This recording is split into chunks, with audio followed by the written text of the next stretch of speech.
significant size in California back in the 70s, and we used it to do wastewater treatment. They have been applied now to several of the treatment plants in California, but there are some still some issues with it in terms of they're not really the kind of technology we want yet. They're not really significant advances over conventional oxidation ponds, which are way too large, and we need to do better.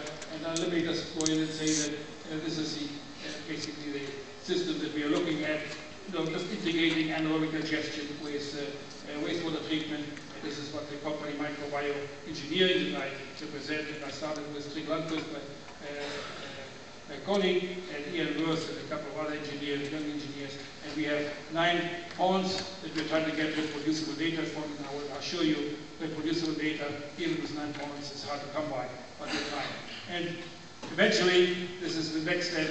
We need to go into algae for animal feeds. I think that the first option is aquaculture, where we have something that is large volume and has a fairly good price. Not, $10,000 a ton, but something like $1,500 to $2,000 a ton.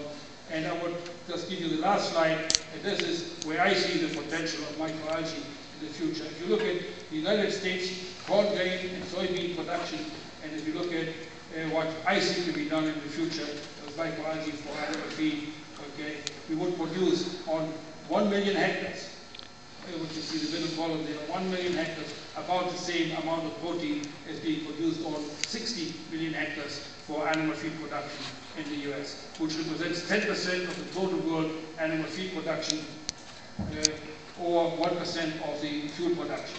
Well, I'll tell you what, I take 10% of feed production over 1% of fuel production. But 1 million hectares, no matter what you use it for, would be a disruptive technology worldwide.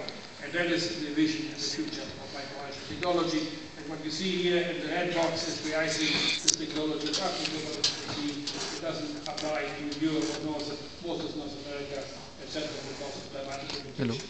But it works just fine in India. So, summary, basically, I'm in a conference. we have Call been you doing back. this I'll in the get back to you. 1960s. We've now been growing about 4 species commercially, and 90% of it high value nutritional products, and almost 99% of more than 99% of these open ponds. We need to go to lower cost production systems, and we need to get this goal by increasing pond sizes, the scale of production, lower capital costs, but these are not enough. We need to also have higher productivities. And most critically, we need to domesticate algal space for this not only higher productivity, but also the desired products and long-term culture stability. And with that, we'll ask you 20 questions. Thank you so much.